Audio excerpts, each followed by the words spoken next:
अगर आपने मेरे चैनल को अब तक सब्सक्राइब नहीं किया है तो इस लाल बटन को दबाकर सब्सक्राइब ज़रूर करें और बगल में इस बेल बटन को ज़रूर दबाएं जिससे कि आपको आगे आने वाले सारे वीडियोस का अपडेट मिलता रहेगा।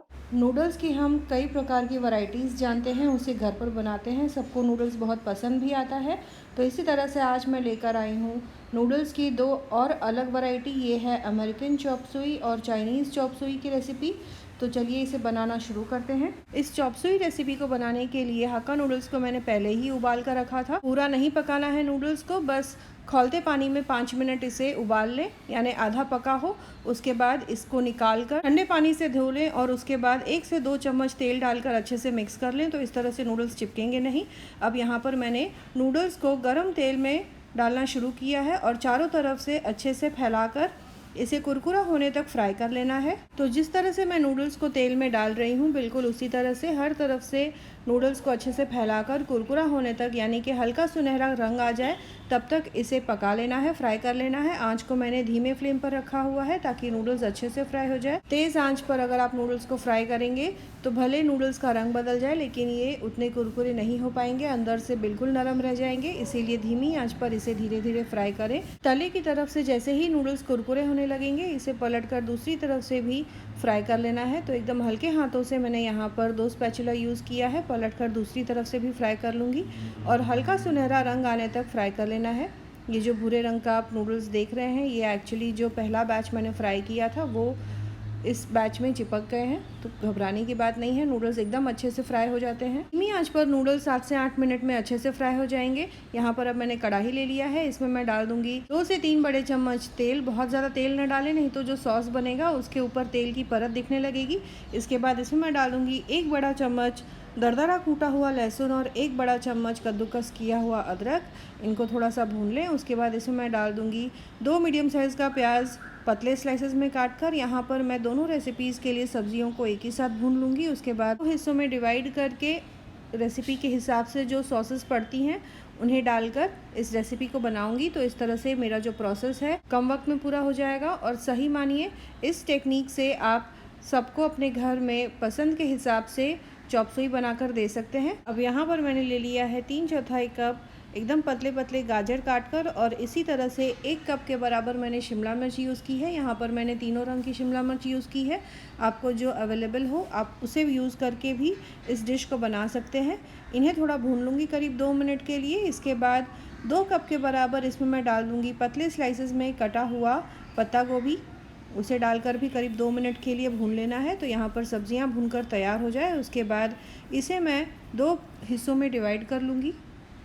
तो यहाँ पर मैंने डाल दी है पत्ता गोभी, इसे भी हल्के हाथों से सब्जियों के साथ मिक्स कर लूँगी। और यहाँ पर आप देख सकते हैं एकदम रंग बिरंगी लग रही हैं सारी सब्जियाँ। बहुत ज़्यादा नहीं पकाना है, बस 2 मिनट इसे मैं बाकी सब्जियों के साथ और भून लूँ। उसके बाद सब्ज़ी यहाँ पर तैयार है। इसमें नमक भी नहीं डालना है, नमक डाल देने से सब्जियाँ तुरंत ही नरम पड़ने लगेंगी। तो सब्जियाँ भून जाए उसके बाद ये देखिए, इसे मैं 2 भागों में डिवाइड कर लूँगी और एक भाग निकाल लूँगी एक प्लेट में। उसके बाद इसमें बनाऊँगी अमेरिकन चॉपसुई। तो यहाँ पर ये देखिए सब्ज़ी मैंने निकाल ली, रह गई आधी सब्ज़ी में मैं डाल दूँगी 3/4 कप के बराबर टोमेटो सॉस। अमेरिकन चॉपसुई जो होता है थोड़े मीठे फ्लेवर में होता है। टोमेटो सॉस इस अमेरिकन चॉपसुई को बनाने में एक मेन इंग्रेडिएंट है। वैसे आप इस डिश को अपने टेस्ट के हिसाब से हल्का सा कम या ज़्यादा तीखा या खट्टापन बढ़ा सकते हैं या कम कर सकते हैं, मीठा कम कर सकते हैं। यहाँ पर टोमेटो सॉस के साथ डाल दिया है 3 कप के बराबर पानी। अच्छे से मिक्स कर लें। इसमें आप विनेगर चाहें तो डाल सकते हैं थोड़ा सा और खट्टा बनाने के लिए। टोमेटो सॉस में अपना खट्टापन होता है, तो यहाँ पर मैं विनेगर नहीं डाल रही हूँ। यहाँ पर इसे अच्छे से मिक्स कर लिया। इसके बाद इसमें मैं डाल दूँगी 2 बड़े चम्मच रेड चिली सॉस। उसे डालकर भी अच्छे से मिक्स कर लें। तो यहाँ पर मैंने लगभग सारी चीज़ें मिक्स कर ली हैं। डाल दूँगी नमक स्वाद अनुसार, उसे भी अच्छे से मिक्स कर लूँगी। नमक हिसाब से ही डालें क्योंकि जो सॉसेस हमने डाले हैं उसमें भी काफ़ी नमक होता है। इसके बाद यहाँ पर मैंने 1.5 बड़े चम्मच कॉर्नफ्लावर को आधे कप पानी में मिक्स करके इसका घोल बना लिया है। सॉस में उबाल आने के बाद ये थोड़ा थोड़ा करके मिक्सचर सॉस में डालें और फिर इसे पकाना है जब तक कि सॉस में थोड़ी सी गाढ़ी कंसिस्टेंसी ना आ जाए तब तक। यहाँ पर ये देखिए हमारा जो सॉस है वो बनके तैयार हो गया है। इसमें मैं थोड़ा सा उबला हुआ हक्का नूडल्स डालकर करीब 2 मिनट के लिए पका लूँगी। तो यहाँ पर हमारा अमेरिकन चॉपसुई के लिए सॉस बनके पूरी तरह तैयार हो गया है। इसे मैं एक बोल में निकाल लूँगी। इसके बाद बनाऊँगी चाइनीज़ चॉपसुई के लिए सॉस। तो यहाँ पर मैंने सब्जियों का दूसरा हिस्सा डाल दिया कढ़ाई में। इसे मैं 2 मिनट के लिए भून लूँगी ताकि ये सब्जियाँ थोड़ी सी गर्म हो जाए। इसके बाद इसमें मैं डाल दूँगी 2 बड़े चम्मच के बराबर सोया सॉस। विनेगर डाल दूँगी करीब 1.5 से 2 बड़े चम्मच। फिर इसमें मैं डाल दूँगी 2 से 3 बड़े चम्मच शेज़वान चटनी।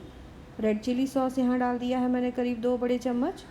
चाइनीज़ चॉपसुई जो है थोड़ी सी तीखी होती है, तो अगर आप सिर्फ चाइनीज़ चॉपसुई बना रहे हैं तो तेल में 2 हरी मिर्च बारीक काट कर उसका तड़का भी दे सकते हैं। यहाँ पर मैंने शेज़वान चटनी भी डाल दिया है। इसे मैं अच्छे से मिक्स कर लूँगी। इसके बाद इसमें मैं डाल दूँगी 3 कप के बराबर पानी। अच्छे से मिक्स कर लें उसे। नमक डाल दूँगी स्वाद अनुसार। यहाँ पर मैंने 1.5 बड़े चम्मच कॉर्नफ्लावर को आधे कप पानी में मिक्स करके उसका घोल बना लिया है। सॉस में उबाल आने के बाद इस मिक्सचर को डालें, अच्छे से मिक्स कर लें। जैसे ये पकेगा तो हमारा चाइनीज़ सॉस जो है वो बनके तैयार हो जाएगा चाइनीज़ चॉपसुई के लिए। नमक ज़रा सा डालें क्योंकि जो सॉसेस डाले हैं उसमें नमक होता है, तो हिसाब से ही नमक डालें। यहाँ पर सॉस में उबाल आ गया है। अब इसमें मैं डाल दूँगी थोड़ा सा उबला हुआ हक्का नूडल्स और उसे करीब 2 मिनट के लिए पका लें। तो यहाँ पर हमारा चाइनीज़ चॉपसुई के लिए सॉस बनके तैयार हो गया है। थोड़ा सा बारीक कटा हुआ हरा प्याज यहाँ पर मैं डाल दूँगी।